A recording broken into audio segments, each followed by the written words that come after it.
psyop going on. And so when I look at the left and I look at their influencers and the things that they're saying and how everybody, these influencers that are all leftists and controlled media industry and George Soros and all this stuff, many of them are publicly distancing themselves from Joe Biden. Before we talk about this little segment, I just want to go ahead and say this. The other day I released a video. I want to say it was the video that I released on The Rock. And of course, The Rock basically saying that he wasn't going to be endorsing Biden this year. And of course, one of my subscribers left a very, very good comment at the very, very bottom. And it may have also been another video that this was actually brought up. But of course, this topic of psyops. Now, this video right here is not designed to say that there is not a psyop going on. However, it's designed to show you that there's actually multiple psyops going on, and it's the right one that you have to choose because nobody hinges anything on just one thing. There's always a backup plan.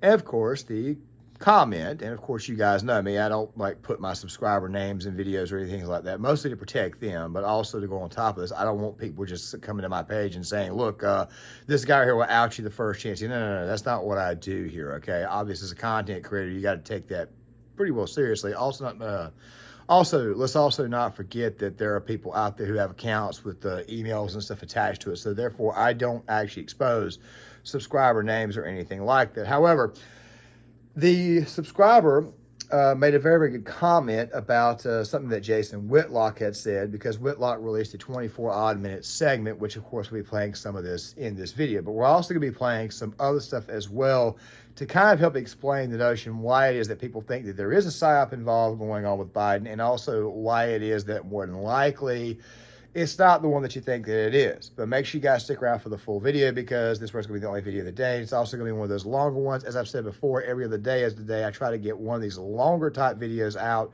Obviously, this one's got to do a lot with the transition into the newer content or the newer style of content.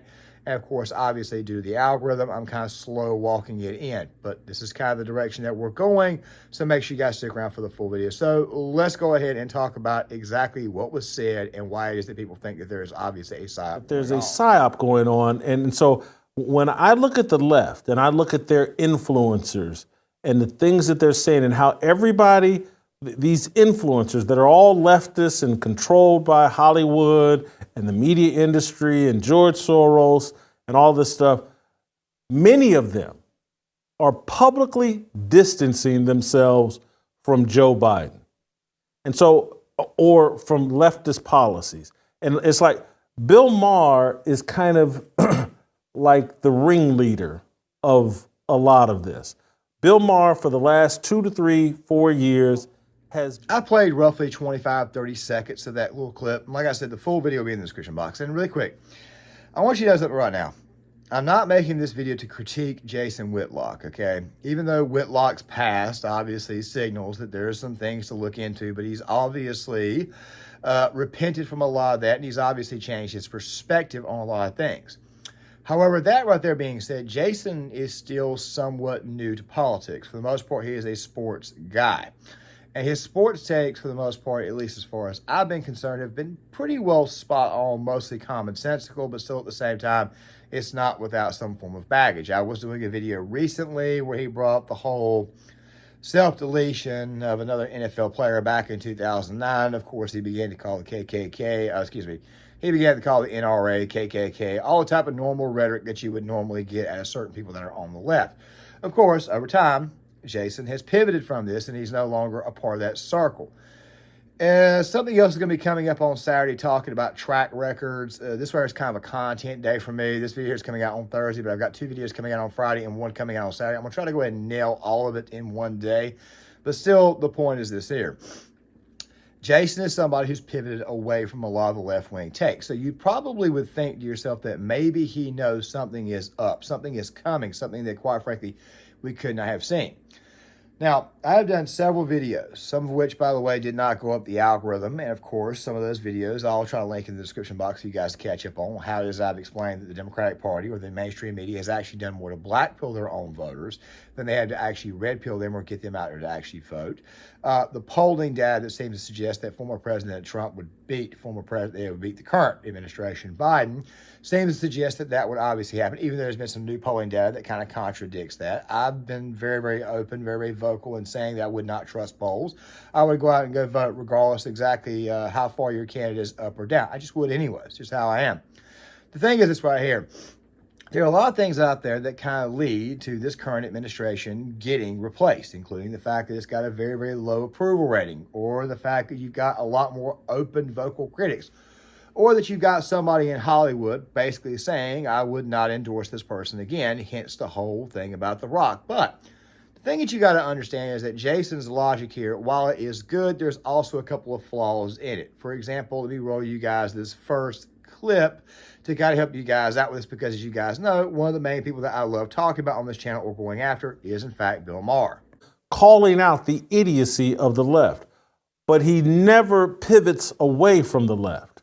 He will criticize them and rip them, and those of us on the conservative side, oh look, yeah, he's the rational liberal, and he says things we agree with, and we celebrate him, and we should still basically, we're lending him credibility and basically signaling to people like, hey, Bill Maher, he's the liberal you can trust. And so now I'm looking at other people follow suit and start mimicking Bill Maher's behavior.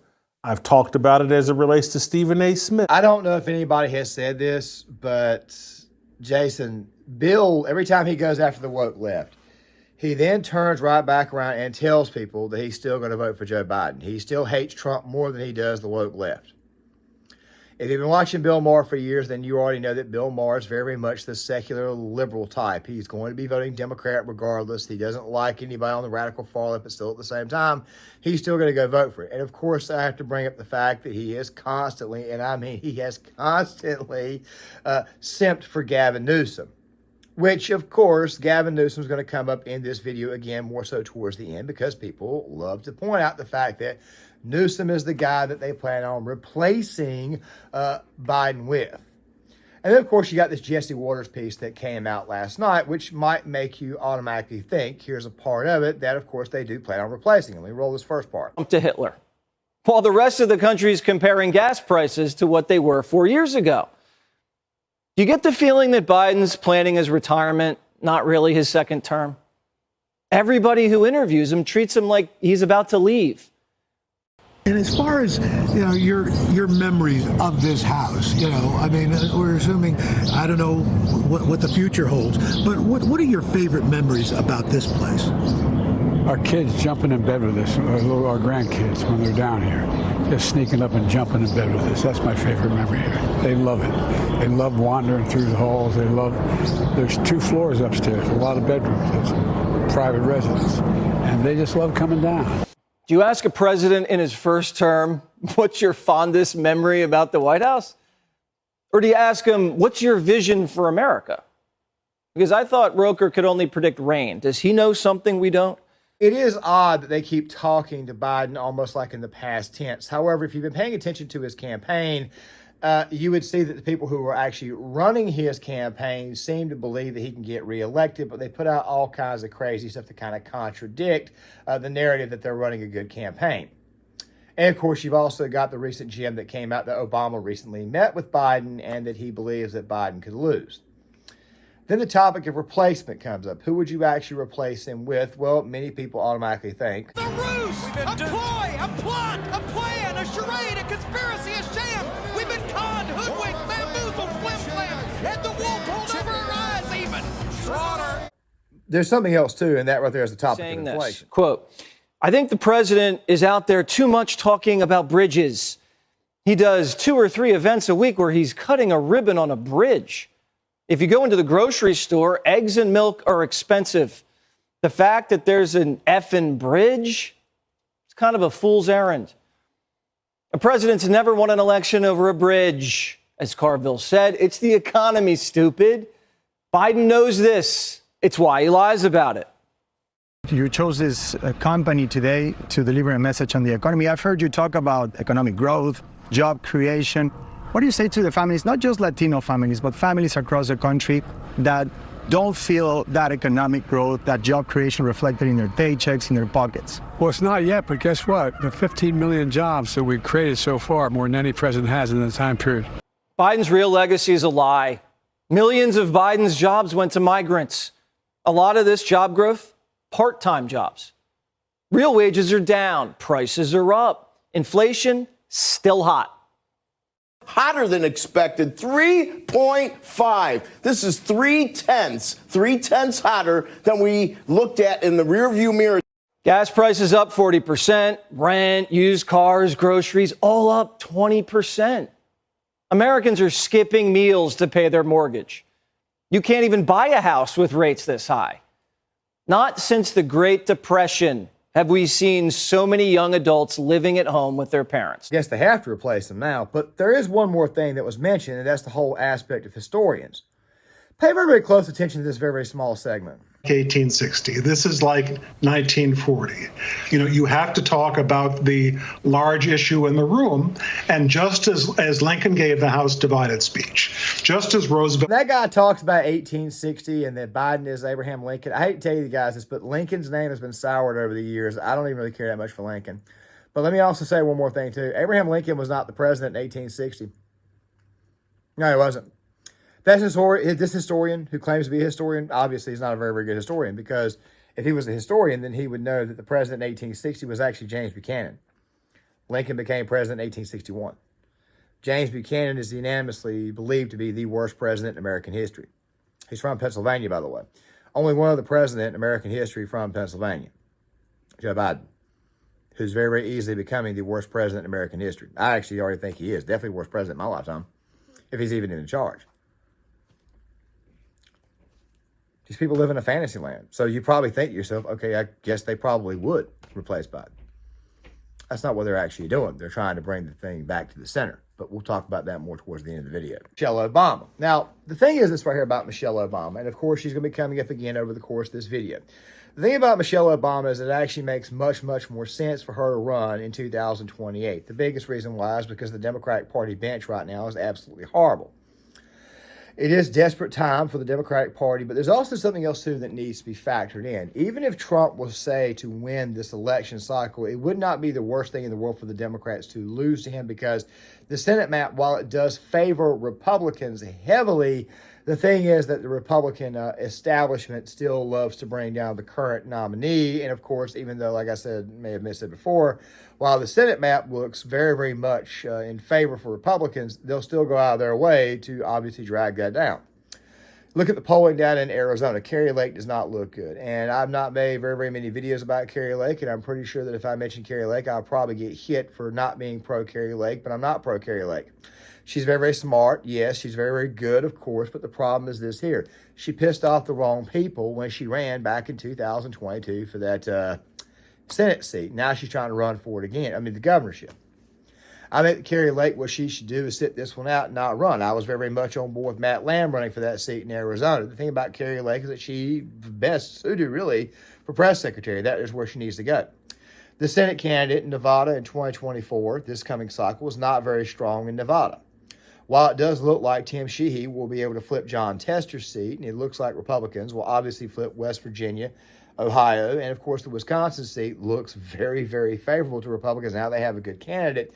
The Senate map is positive for Republicans. However, of course, the swamp goes out of its way to bring down Republican candidates. So it seems to me that the real psyop here is the same psyop that's always been going on. Try to keep the Senate and the House right where it is, so that way neither side goes too far. That right there obviously being the woke left, which is obviously a problem for the current Democratic Party. But I do want to watch some more of this because obviously Charlemagne the God gets brought up, The Rock gets brought up, many, many more. But of course, I've had to break this down in small digestible bites. But this segment right here is roughly 1 minute and 27 seconds, which I'm going to allow to play much, much longer because obviously, yes, there is some merit to this, but once again, it looks like the same old that's being pushed on the American people every election cycle. Jason's had his issues with Stephen A. Smith for a while, okay? There was even the book that Stephen A. Smith wrote, so you're probably thinking to yourself, maybe Jason knows something that many of us don't. Stephen A. has gone out of his way to say that he's more of a social moderate to conservative, and he's he's economically moderate. We all know that that's not the case. We all know that he's very, very much a lib, but we also know, and I've talked about this in several videos before, that Stephen A. Smith, everything he does, at least on ESPN is concerned, is completely scripted. White Daddy, like Kwame Brown says, gave him his talking points, and that right there is what Stephen A. Smith does. He's going to toe the line. The exact same way that Bill Maher is going to come out and he's going to attack the woke left, but he's going to turn right back right after that and toe the line once again. But once again, though, that brings me back to the whole topic of replacing Biden. Well, let's take a look at the other part of this GSD Waters segment, because this right here is becoming more and more and more of a reality for everyday Americans. And of course, there's also somebody else who would obviously comment on this, which I'll probably link the video in the description box when I actually play, but I'll definitely allude to it here in a second. But pay attention to this next half, and of course, you'll probably think to yourself, okay, this is the Psyop. They plan on replacing Biden. It's indicative of a strategy change, because they used to not criticize the left at all, but now they do, and it's to build up their credibility. They want to be seen as reasonable and rational. And so this thing of trying to appear reasonable and rational is a setup so that when they have to pivot, in my view, to a new presidential candidate before November 5th, they want you to see Charlemagne. They want you to see Bill Maher. They want you to see Stephen A. Smith. They want you to see The Rock as a rational, trusted voice. Let's watch The Rock. And he goes on Will Cain's show and basically says he won't endorse Joe Biden. Let's play the clip. You made that endorsement in 2020. Are you happy with the state of America? Am I happy with the state of America right now? Well, that answer is no. Do I believe we're going to get better? I believe in that. I'm an optimistic guy, and I believe we can get better. The endorsement that I made years ago with Biden was one I thought was the best decision for me at that time. And I thought back then, when we talk about, hey, I'm in this position where I have some influence, and it's my job then. I felt like that then. It's my job now to exercise my influence and share with this is who I'm going to endorse. Am I going to do that again this year? That answer. Oh, The Rock I already explained in a previous video, which I'll link in the description box for you guys. But the thing you guys know about The Rock is this right here. The Rock is the son of a wrestler, the grandson of a wrestler. He himself got started in wrestling. He sits on a board that includes Dana White, that oversees the UFC and WWE both. What I'm saying to you guys is, at the end of the day, The Rock's bottom line is money. The Biden administration is not exactly producing cash. What they're producing is extremely high prices. And they're turning right back around and telling you that the economy is good, but the vast majority of the jobs going out there are part-time jobs. A lot of illegals are getting jobs. Of course, government jobs are up too, which was kind of the MO of the Obama administration, to create a much, much larger administrative state. The point is that the reality on the ground is not matching the reality that they're giving you. And The Rock, having the massive social media following that he has, he's kind of gotten to the point to where he's kind of uncancelable. So I kind of tend to agree that The Rock, even though he's very possible, and all my subscribers point out to me, may go vote Democrat anyways, I'm not entirely sure that's the case. So when The Rock basically said, I won't be endorsing and I'll trust what the American people decide, that seems to me like maybe he's being genuine. I understand Hollywood is a pit full of snakes and fake people and whatnot, but still at the same time, though, and they always tend to choose the Democrat anyways. The Rock, on the other hand, something about his conversation with Will Cain just seemed to me like, maybe I'm naive, but of course it just seemed to me like maybe he was being genuine. Just saying. You're probably thinking to yourself, well, they have no choice but to replace Biden at this moment in time. Okay, well, I don't know if Jason knows this or not, but here's the thing. The Democratic primary process is almost halfway over with. They even shut down an election in Florida, so that way Biden could get the nomination. They did that in my home state of North Carolina, so that way Biden could get the nomination. Biden has openly came out against the country of Israel recently, saying that they need to chill. They need to also at the same time Oh, how do I say this? They also need at the same time need to go for new elections. That was Chuck Schumer. So obviously the pandering efforts are much, much harder because he's got to get a certain portion of his base because Democrats, once again, know that their base, of course, and people have tried to argue that the Trump base is more solid, it's more baked in, but in reality, the Democratic Party base is also very, very baked in too. I don't want to say this, but there is a certain class, a certain race of people out there that you can insult all day long and they'll still vote Democrat. No, I'm not talking about black people. I'm talking about something else, which, by the way, I can't say here on the platform, or else the ADL will show up and shut my channel down. The point is this right here. And even though Democrats are losing black males, the one area that they're not losing at, of course, that they're maintaining and actually gaining with is single black women and single white women. Let me go ahead and explain my rationale. 2020, Biden's numbers with women went through the roof, and women are becoming much, much more liberal. This right here has prompted several people, including some conservative voices on this platform, like, say, Savannah Hernandez, for example, recently came out and did this, and, of course, Lauren Southern, to say that men need to be, we need to take a different tone when we talk to women as far as when it comes to emotional. I disagree with that for a multitude of reasons, which I'll get into another video. I do believe that emotionality is important, and hitting someone on an emotional level is definitely something that needs to be done. But the thing is this right here. They've demanded that people just talk to women different altogether. I think that kind of got us in this situation that we're in right now. I think what happened was that we went too far with the princess narrative when in reality we should have just been real from the start. But like I said, that's a different video altogether. I may even include that in the Sunday video, which is a special video, but still I want to kind of focus on this for the time being. So obviously the logical choice to replace Biden, if you're going to replace him, would obviously be with a woman. Well, he does have a woman vice president, who, by the way, is also terrible, which may lead people to think that maybe Michelle Obama is the replacement. Michelle Obama's not doing very good in the polls, though. Not against Donald Trump. She's actually losing. I have a hard time seeing that Barry would run her out there. So who's the next best option? Well, I guess Gavin Newsom is. Well, once again, if you put Gavin Newsom out there, guess what happens? You lose women because you're replacing one old white man with another white man. Somebody's probably going to say, well, he looks like Patrick Bateman. Yeah, he looks like Patrick Bateman. You're probably going to get less overall votes. You're going to be losing in one category.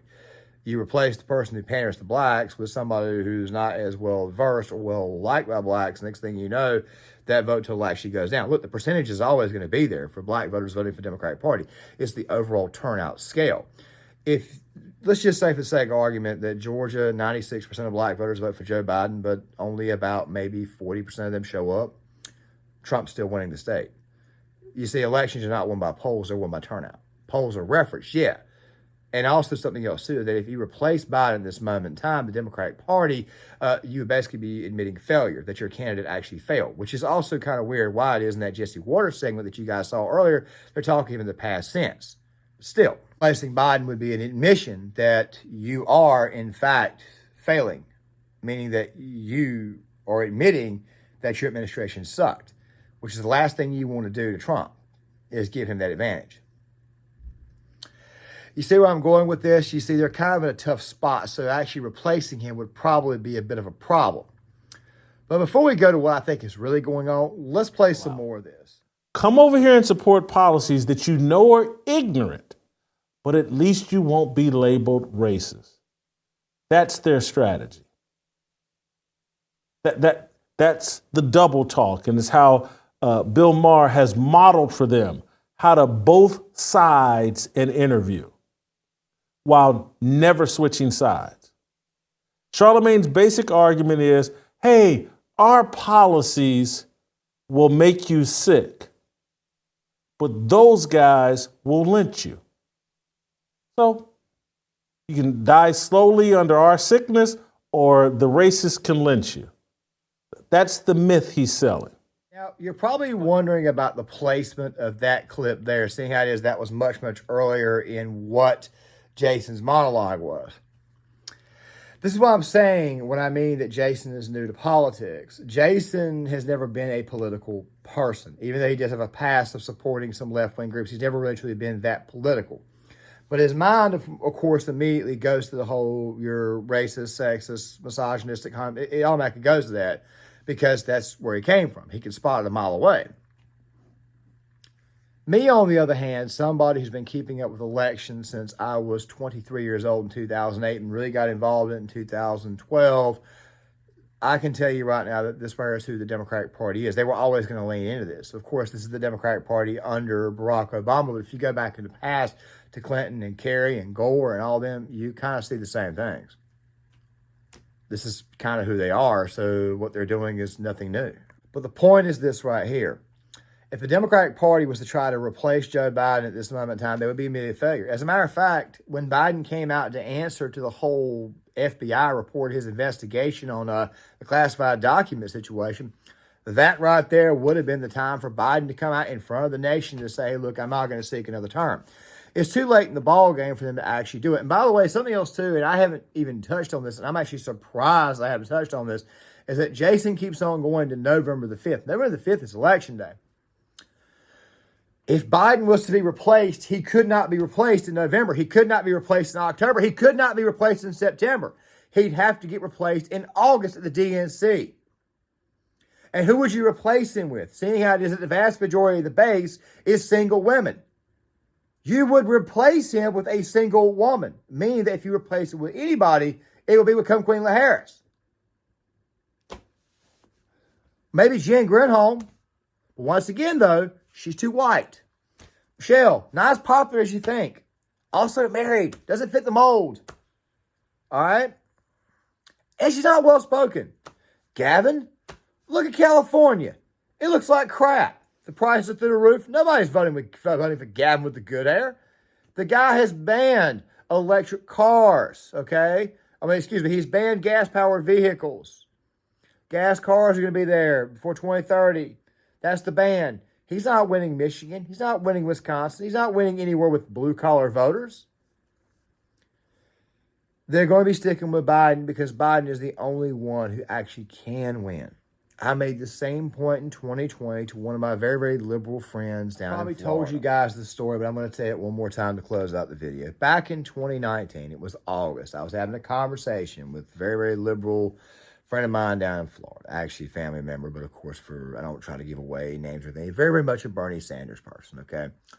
And he said that, of course, the people he worked with, well, I keep on telling them to vote for Bernie Sanders. They ain't going to get nothing, because he was trying to play to black people to say you're trying to get something. Look, the left doesn't like the left either. I'm just going to go ahead and say it right now, okay? And, of course, and I looked at him and I said, dude, Bernie Sanders has got no chance in the nomination, let alone the White House. I said, I don't think you guys will win because the economy is rolling at the time. It's before COVID. I said, your best chance is actually Biden. And I said, my exact words were, and you're probably going to pick a woman as your VP. It was be Elizabeth Warren? Hell, I'm not going to pick Elizabeth Warren. I'm not going to pick Elizabeth Warren. Look, let me say something right quick. Bernie bros and Elizabeth Warren, people don't like one another, which is very, very weird why it was this guy was such a Bernie bro, but he was willing to vote. It just doesn't make any sense. If you know the two, then you know that the Bernie bros hate the Elizabeth Warren people. Warren, in their opinion, is just Hillary Clinton with the Bernie Sanders mask on. Let's see right through her. I said if anybody gets taken, it would be Tulsi Gabbard or possibly Kamala Harris. That's who Biden would take. Tulsi because she's easy on the eyes. She comes off as sane and rational. And Kamala because she's a woman of color. They went the woman of color route. And I kept on telling him you had no chance unless you put Biden as your nominee because of the connections to Obama. That's quite literally all the Democratic Party has. If Robert F. Kennedy Jr. does what I think he does, this is going to force the Democratic Party to reform, which, by the way, it does need to reform.